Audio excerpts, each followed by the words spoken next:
నువ్వెందుకు రాజుని ప్రేమించినవో? నేను అడగగానే బ్యాలెన్స్ చేయిస్తాడు, నాకు పానీపూరి తినిపిస్తాడు, ఆటోలలో రోజు తిప్పుతాడు. నేను అడిగానని చెప్పి బిట్లు చూడడం ఆపేశాడు. ఏమన్నా పిచ్చి కింద లేసిందా నీకు? రాజు అందరు మగోళ్ళ లెక్క కాదు మేడం. దేవుడా, ఆ ట్రైలర్లోనే నీ జీవితం అంతా నేను ట్రావెల్ చేసినట్టు అనిపించింది నాకు. ఒంటి మీద సున్ని లేకుండా కాలు బయట పెట్టాలి, నీ సంగతి అయినట్టేనే.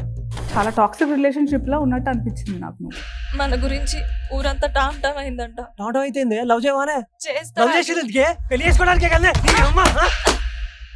ఏమనుకోరంటే ఒక మాట చెప్తా, ఇట్లనే కాళ్ళు ఒత్తుతారు, స్టార్టింగ్ పడ్డాక పీక నొక్కుతారు. మీ ఆయనతో మీరు ఎప్పుడు గొడవలు పడలేదా? ఇక్కడ టాపిక్ నాది కాదు.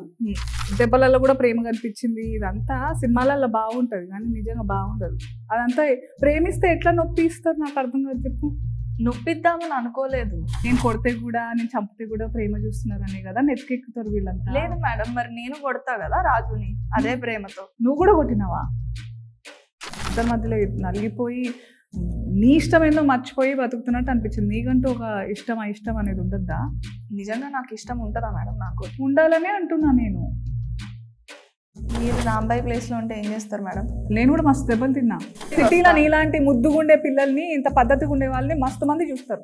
అప్పుడు తప్పు వాళ్ళదవుతుందా నీదవుతుందా? అమ్మాయిని ఎప్పుడు వస్తువులాగే చూస్తున్నారు, అప్పుడు ఇప్పుడు ఎప్పుడు. కండ్లు ఏమన్నా కాకులు ఎత్తుకెళ్ళినాయా? చున్నీ నా ప్రేమ వేసుకోకపోతే ఎక్కడ నువ్వు దూరం దక్కదు. అవుతావా? బుర్రుందా? వాడు నా మంచి కోసం చెప్పిండు మేడం. నీ మంచి నీ బట్టలలో ఉందా? ఏమో మేడం, నాకు అవన్నీ తెలియదు. రాజుగాని ఏం చేసినా నాకు ప్రేమే కనిపిస్తుంది. సో ఏదేమైనా ఎన్ని అష్ట కష్టాలు పడి మొత్తం కింద మీద పడి మీరిద్దరైతే పెళ్లి చేసుకుంటున్నారు. మంచి జరిగిందా చెడు జరిగిందా నేను చెప్పలేను, కానీ మీరైతే షేక్ అవుతారు మేడం.